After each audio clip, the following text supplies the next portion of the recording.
It starts with a small voice, quiet, persistent, almost invisible. You're sitting in a room full of people who seem to belong, and you don't know why you feel like an imposter. They're laughing, talking, existing with an ease that feels foreign to you, and somewhere deep inside, that voice whispers, "You're not enough." Not loud enough to be dramatic, just constant enough to become true. This is how inadequacy becomes chronic. Not through one devastating moment, but through 1,000 small ones that teach you to expect less from yourself. To apologize for taking up space, to believe that everyone else was given an instruction manual for life that somehow never reached you. You watch people move through the world with confidence that seems effortless, and you wonder what secret they know that you don't. What makes them so sure they deserve to be here? And the answer, the one that hurts most, is that maybe they don't have a secret at all. Maybe they just never learned to doubt themselves the way you did. Maybe their childhoods didn't teach them that love was something you had to earn through perfect behavior. Maybe they didn't grow up scanning faces for disappointment, reading every silence as evidence of their failure.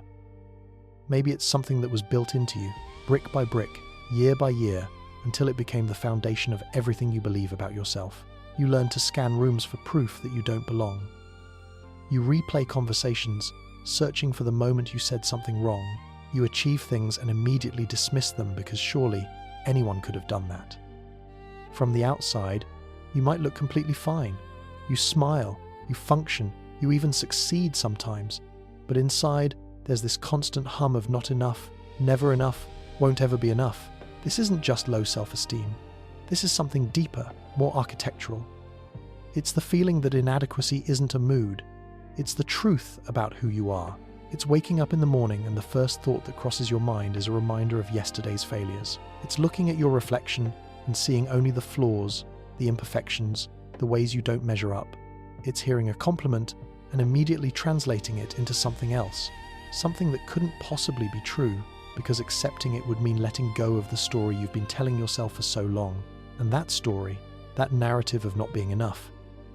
At least when you fail, you can say, "See, I knew it." From the vulnerability of believing you might actually be worthy of the things you want. Better to stay small, stay quiet, stay convinced of your inadequacy, than to risk reaching for something more and confirming your worst fears when you fall short. Let me tell you what chronic inadequacy really is. It's waking up every morning already behind. It's the exhaustion of constantly measuring yourself against invisible standards and always falling short. It's the loneliness of believing that everyone else has something you're fundamentally missing, some essential piece that makes them worthy and you incomplete. And here's what makes it so insidious. Chronic inadequacy doesn't need evidence. It creates its own. You succeed at something, your mind says it was luck. You fail at something, your mind says it was inevitable. You make a mistake, it confirms everything you already believed about yourself. Psychologists call this a negative self-schema. It's like your brain has built an entire architecture around the belief that you're not enough. Every new experience gets filtered through this lens, distorted, reshaped until it fits the narrative you've been telling yourself for years. It's not about what's actually happening in your life. It's about the story your mind keeps writing about what it all means. And once that story becomes your baseline, your normal, your default setting, how you love, how you work, how you dream. But where does this come from? Because you weren't born feeling inadequate. No child enters the world believing they're not enough. Inadequacy is learned. It's built through experiences that taught you to doubt yourself before anyone else could. Maybe you grew up in a home where love felt conditional, where you had to earn approval through performance, achievement, or perfect behavior. Maybe you had a parent who was never satisfied, who moved the goalpost every time you reached it, who made you feel like your best was never quite enough. Or maybe the inadequacy came from comparison. A classmate who made everything look easy while you struggled in silence. You remember being 8 years old, bringing home a test you were proud of, only to be asked why it wasn't perfect. You remember the school play where you forgot your lines and heard the laughter ripple through the audience.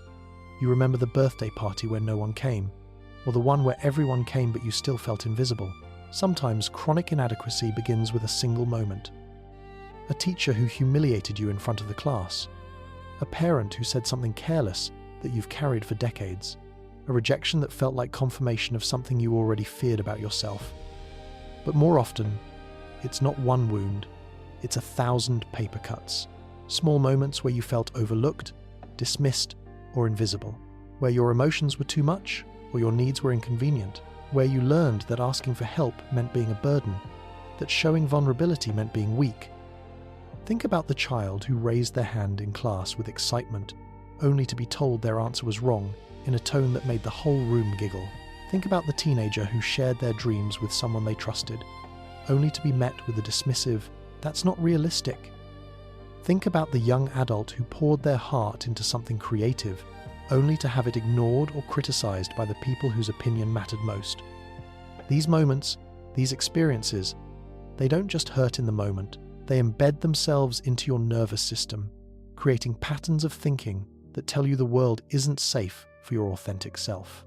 And here's what happens to a child who grows up feeling inadequate. They become an adult who can't celebrate their own wins, who apologizes for things that aren't their fault, who downplays their pain because other people have it worse, who gives everything to others while running on empty themselves. They become someone who lives in constant fear of being exposed, of the world finally seeing what they've always suspected, that underneath the competence, underneath the smile, underneath everything they've built. This is what psychologists call imposter syndrome, but it's more than that.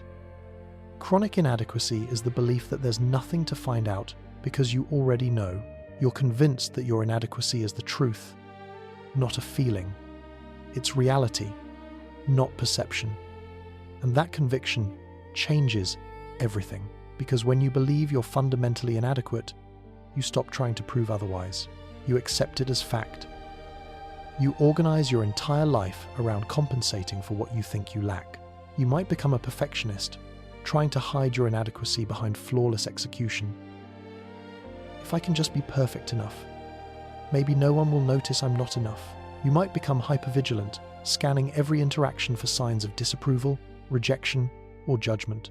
You might overfunction in relationships, giving endlessly because you believe that's the only reason people keep you around.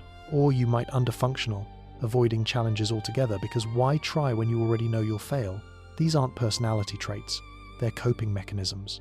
Survival strategies built to protect you from the pain of feeling inadequate, while simultaneously confirming the very inadequacy you're trying to hide. And the exhausting part? You become your own harshest critic. The voice in your head is meaner than anyone else would ever be.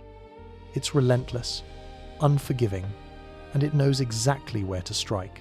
When you make a mistake, it doesn't just say you made a mistake. It says this proves you're a mistake. It says they're just being nice. They don't really mean it. They don't know the real you. When you accomplish something significant, it doesn't celebrate with you. This is what chronic inadequacy sounds like inside your mind. It's not dramatic. It's not a breakdown. It's just this constant, quiet erosion of your sense of self. And the most heartbreaking part? You start to believe that this voice is telling you the truth. That it's protecting you from delusion, keeping you humble, preparing you for inevitable rejection. But it's not. It's lying. It's taking every piece of evidence that you're worthy, capable, and enough, and twisting it into proof that you're not.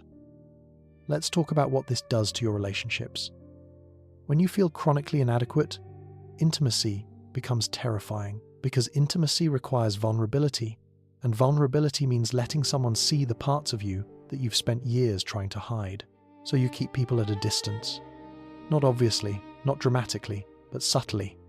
You share, but only up to a point. You open up, but never all the way. You let people in, but only to the rooms you've cleaned and organized, never to the ones you're ashamed of. And the tragedy is that what you're hiding, the messy, imperfect, struggling parts of you, those are often the parts that would make someone love you more, not less. Because real connection isn't built on perfection. It's built on recognition, on seeing someone's humanity and saying, "Me too." But you can't believe that. Because chronic inadequacy tells you that if people really knew you, they'd leave. So you perform, you curate, you manage. You become who you think they need you to be instead of who you actually are. And then something devastating happens. They love the version of you that you've created, and it feels hollow. because deep down, you know they don't love the real you. They love the performance, and that just confirms what you already believed, that the real you isn't lovable, that inadequacy isn't a feeling, it's a fact. And so the cycle continues. You push people away before they can discover the truth, or you cling too tightly because you're terrified of losing the little validation you have. In romantic relationships, this becomes even more complex. You might find yourself drawn to people who confirm your inadequacy, who criticize you, who withhold affection, who make you work endlessly to prove your worth, not because you enjoy the pain, but because it feels familiar. Or you might sabotage relationships with people who are genuinely kind, who see your worth, who offer unconditional love, because their kindness feels too good to be true. Your mind whispers, they don't really know you yet. When they do, they'll leave like everyone else. So you test them. You push boundaries to see if they'll stay. You create problems where none exist because waiting for the inevitable rejection feels more unbearable than causing it yourself. At least if you push them away, you maintain the illusion of control. At least you can say you chose to be alone rather than face the truth that maybe, just maybe, you were never unlovable in the first place.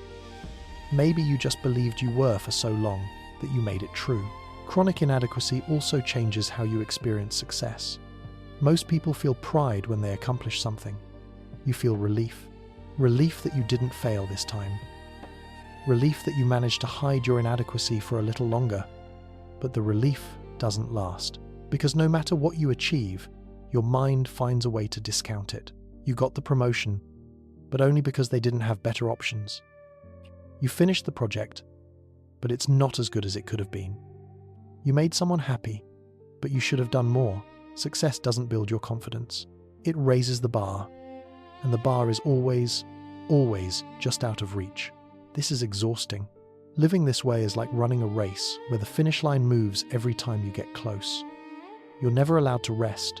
You're never allowed to feel enough. And over time, this chronic inadequacy starts to affect your body, not just your mind.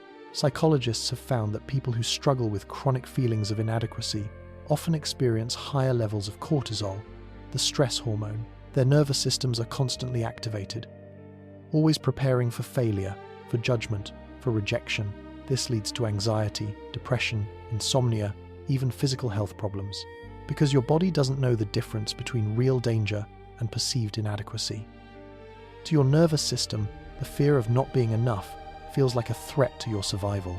And maybe, in a way, it is. Because humans are social creatures. We need to belong. We need to feel valued. And when you believe you're inadequate, you're essentially telling yourself that you don't deserve to belong, that your place in the world is provisional, temporary, contingent on your ability to prove yourself worthy. Think about what this does to your daily life. You wake up tired, not because you didn't sleep, but because your mind never stopped working through the night. It was busy cataloguing your failures, replaying embarrassing moments from 10 years ago, preparing you for all the ways you might disappoint people today. You drag yourself through your morning routine, and even the smallest tasks feel monumental because you're already depleted. You've already fought 100 battles in your mind before you've even left your bedroom. At work, you're the one who stays late, who takes on extra projects, who never says no because you're terrified that if you're not indispensable, you'll be disposable. You watch your colleagues leave at 5, and you wonder how they can be so confident that they've done enough. Don't they worry? Don't they second-guess every decision?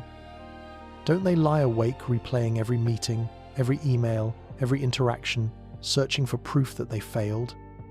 Or is that just you? Is that just the inadequacy talking, convincing you that everyone else has it together while you're barely holding on? And the loneliest part is that you can't talk about it.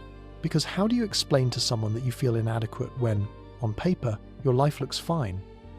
They see your accomplishments. They see what you've built. They don't see the internal dialogue that dismisses every achievement, that attributes every success to luck, that lives in constant fear of being exposed as a fraud. They don't see how heavy it is to carry this secret belief that underneath everything, you're not enough and you never will be. But here's the truth that chronic inadequacy doesn't want you to know. Worthiness isn't earned. It's inherent. You don't have to achieve anything to deserve love, respect, or belonging. You don't have to be perfect to be enough. You don't have to hide your struggles to be valuable. These aren't rewards for good behavior. They're your birthright as a human being.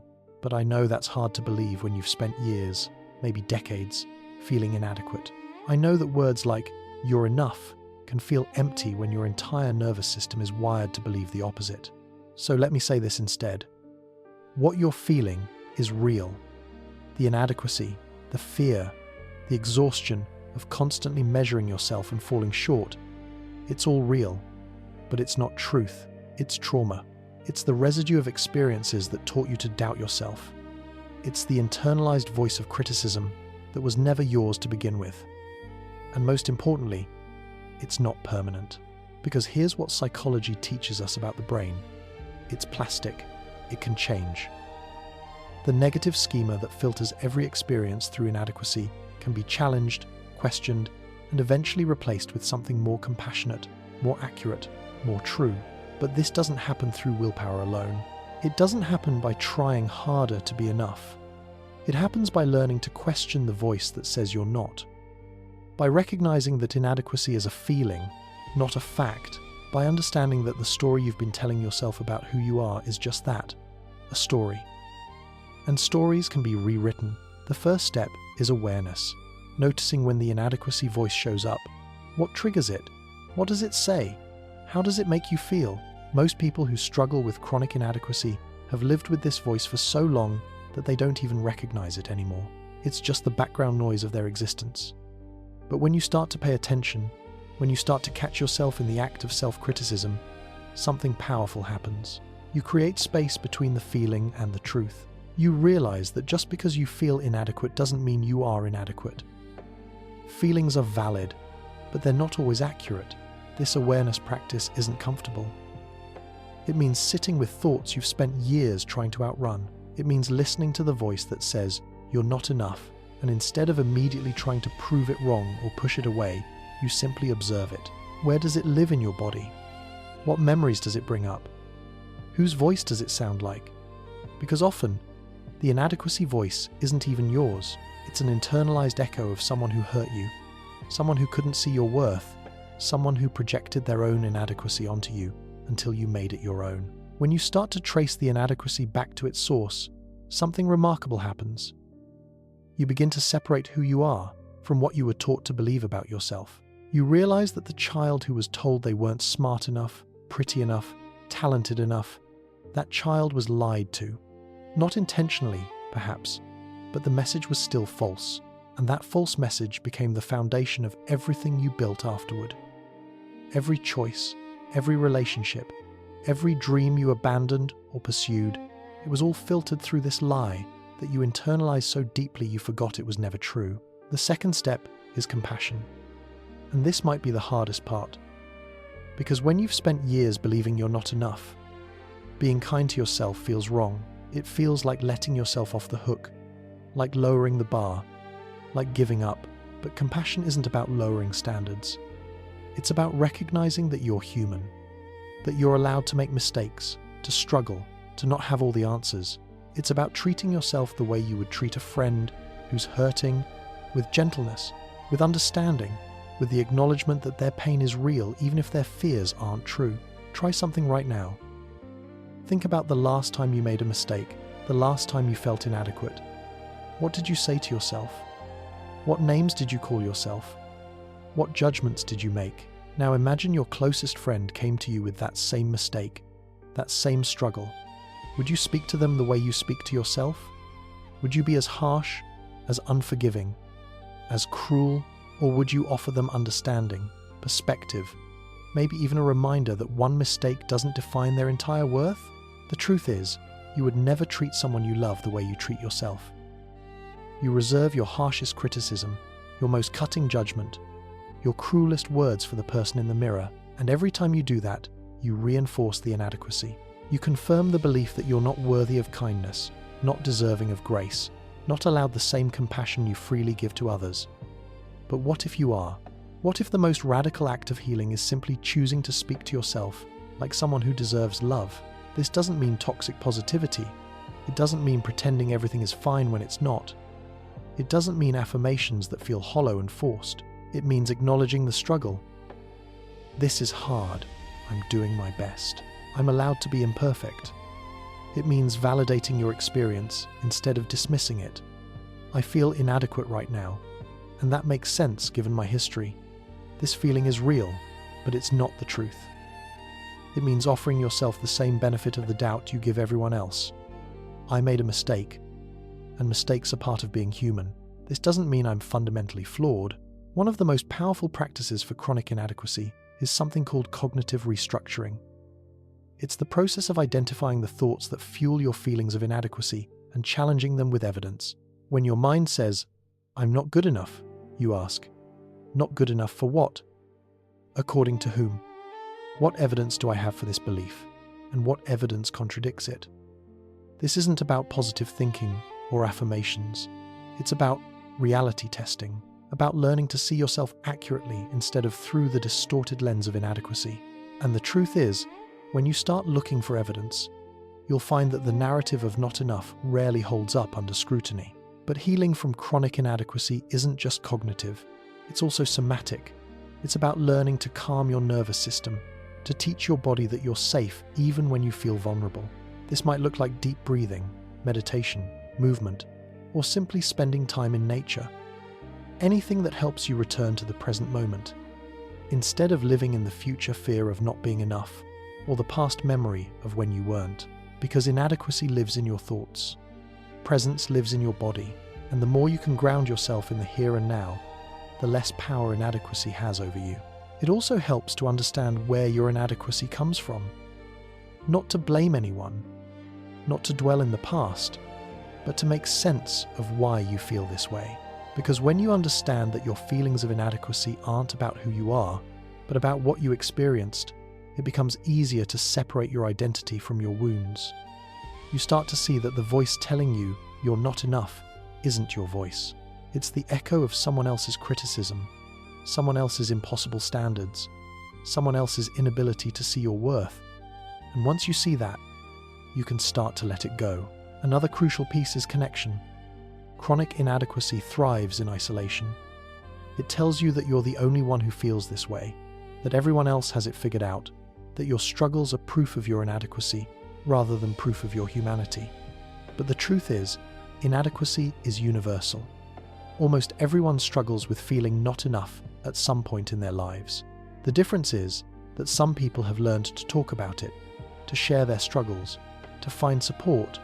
And when you start to open up about your own feelings of inadequacy, something beautiful happens. You realize you're not alone. You discover that the things you thought made you broken are actually the things that make you human. Think about the relief that comes when someone you admire admits they struggle too.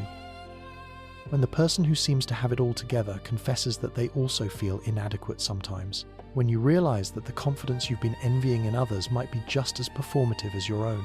That behind their carefully curated exterior, they're fighting the same battles, asking the same questions, wondering if they're enough. This shared humanity, this mutual vulnerability, it doesn't minimize your pain, it contextualizes it. It reminds you that inadequacy isn't a personal failing, it's a human experience. This is where therapy can be transformative, not because a therapist will tell you you're enough, though they might, but because therapy creates a space where you can explore your inadequacy without judgment, where you can trace its roots, understand its patterns, and learn new ways of relating to yourself. Therapists who specialize in schema therapy or cognitive behavioral therapy can help you identify the core beliefs that drive your inadequacy and teach you how to challenge and change them. But even if therapy isn't accessible right now, simply talking to someone you trust, someone who sees you clearly, can begin to shift the narrative. And then there's the practice of self-validation. This is different from self-esteem, which is about how you feel about yourself. Self-validation is about acknowledging your experience as real and legitimate, regardless of how you feel about it. It's saying, I'm struggling right now, and that's okay. I feel inadequate, and that makes sense given my history. I'm doing the best I can with what I have. It's not about fixing yourself or becoming someone different. It's about accepting where you are right now, with all your imperfections, with all your doubts, and recognizing that you're still worthy of compassion, still deserving of care, still fundamentally enough. But let's be honest, healing from chronic inadequacy isn't linear. There will be days when you feel like you've made progress, when you can look at yourself with kindness, when the voice of inadequacy is quiet, and then something will happen. A criticism, a failure, a comparison, and suddenly you're right back where you started, drowning in the feeling of not enough. This is normal. This is part of the process. Healing doesn't mean you never feel inadequate again. It means you have tools to work with those feelings when they arise. It means you know the difference between a feeling and a truth. It means you can hold space for the pain without letting it define you. One of the most insidious aspects of chronic inadequacy is how it affects your future. Because when you believe you're not enough, you stop dreaming, you stop reaching, you play small because it feels safer to never try than to try and fail. You convince yourself that you don't really want the things you want because wanting them would mean risking disappointment. You stay in situations that don't serve you because at least they're familiar. At least they confirm what you already believe about yourself. Think about the dreams you've buried, the career you talked yourself out of pursuing because surely you're not talented enough, the relationship you walked away from because you convinced yourself you didn't deserve that kind of love, the creative project you never started because what's the point when someone else could do it better, the trip you never took, the risk you never embraced, the life you never let yourself imagine because inadequacy taught you that dreaming was dangerous. That hope was a setup for inevitable disappointment. That wanting more was greedy when you should just be grateful for what you have. But here's what you need to know. Your inadequacy isn't protecting you. It's imprisoning you. Every dream you abandon, every risk you avoid, every time you make yourself smaller to accommodate the belief that you're not enough, you're teaching yourself that inadequacy was right all along. You're living a half-life, a shadow version of what could be, because you've decided before you even try that you won't measure up. The life you want, the dreams you've buried, the person you could become, they're all on the other side of this belief that you're not enough. And the only way to get there is to risk believing differently, to risk trying even when you're scared, to risk being seen even when you feel inadequate, to risk wanting something more even when you're not sure you deserve it. Because you do deserve it. You deserve to live a life that isn't organized around hiding, compensating, or apologizing for your existence. You deserve to take up space without guilt, to make mistakes without shame, to succeed without discounting it, to simply be without constantly questioning whether you're enough. And maybe the most radical thing you can do is to stop trying to be enough. Because the pursuit of enough is what keeps inadequacy alive. As long as you're chasing this moving target of worthiness, you'll never reach it. The bar will always move. The standard will always shift. The criticism will always find something new to attack. But when you stop trying to be enough and start accepting that you already are, everything changes. Not because you suddenly become perfect, but because you stop needing to be. You start living from a place of wholeness instead of lack, of presence instead of performance. This doesn't mean you stop growing. It doesn't mean you stop learning or striving or wanting to improve. It means you do those things from a foundation of self-acceptance instead of self-rejection. You pursue growth because it interests you, not because you need it to prove your worth. You challenge yourself because it feels meaningful, not because you're trying to outrun inadequacy. And when you fail, because you will, you treat yourself with the same compassion you'd offer someone you love. You recognize that failure is part of learning, not proof of inadequacy. Let me tell you something that might be hard to hear. The people who love you don't love you because you're perfect. They love you because you're real, because you show up, because you try, because underneath all the inadequacy, all the self-doubt, all the fear, there's a person who cares deeply, who feels intensely, who wants to connect authentically. And that person, the one you've been hiding, the one you think isn't enough, that's the person worth knowing. That's the person worth celebrating. That's the person who's been enough all along. So, if you're reading this and you've spent years, maybe your entire life, feeling inadequate, I want you to know something. You're not broken. You're not defective. You're not fundamentally flawed. You're a person who learned to believe something untrue about yourself, and that belief has shaped your experience in profound ways. But beliefs can change, narratives can shift, and the story of not enough can be rewritten into something that honors the truth of who you are, not who you think you should be, but who you actually are right now, in all your imperfect, struggling, beautiful humanity. Because here's the final truth about chronic inadequacy. It's not about being enough. It's about belonging to yourself, about coming home to who you are without apology, about recognizing that your worth isn't contingent on achievement, approval, or perfection. You don't have to earn your place in the world. You don't have to justify your existence. You don't have to be anything other than what you are to deserve love, respect, and belonging. These things aren't prizes for good behavior. They're the foundation of being human. And maybe, just maybe, the inadequacy you've carried for so long isn't a reflection of who you are. Maybe it's a reflection of who you were taught to be, of the impossible standards you were held to, of the love that felt conditional, of the criticism that became your inner voice. Maybe it's about remembering who you were before the world taught you to doubt yourself, before inadequacy became your default setting, before you learned to measure your worth by metrics that were never meant to define you. That version of you, the one who existed before the inadequacy, they're still there. They're waiting for you to remember them, to see them, to hold them with the compassion they've always deserved.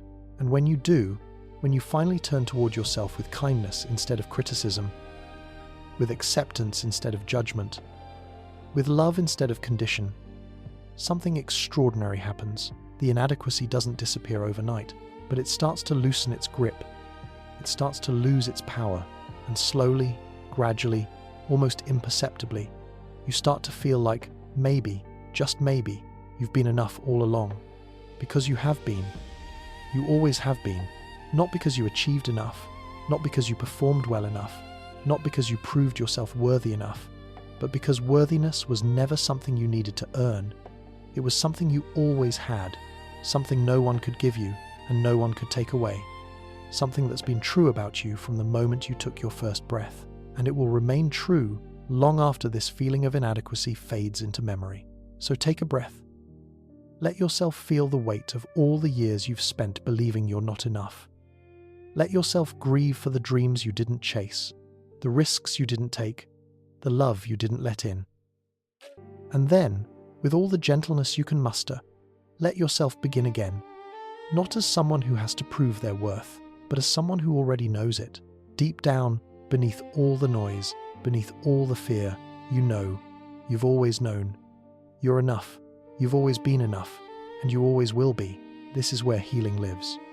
Not in becoming perfect, not in erasing all doubt, not in never feeling inadequate again, but in learning to hold those feelings with compassion, in recognizing them as visitors, not truths, in understanding that you can feel inadequate and still be whole, you can doubt yourself and still be worthy, you can struggle and still be enough. Because inadequacy is something you feel, it's not something you are. And once you understand that difference, once you really understand it, everything begins to shift. Not all at once, not dramatically, but slowly, steadily, like the sun rising after the longest night. The light comes back, and you realize you were never really in the dark. You were just learning to see yourself clearly for the first time. And maybe that's the gift hidden inside chronic inadequacy, that after years of feeling not enough, after fighting so hard to prove yourself, after exhausting yourself trying to be someone you're not, you finally stop. You finally surrender to the radical possibility that you don't need to be anything other than what you are. And in that surrender, you find something you've been searching for all along. Not adequacy, not perfection, not even confidence. You find peace. The kind of peace that doesn't depend on external validation. The kind of peace that doesn't require you to be anything other than human. The kind of peace that says, you're here, you're trying, you're doing your best, and that's enough. You're enough. You've always been enough. And for the first time in a long time, maybe for the first time ever, you believe it.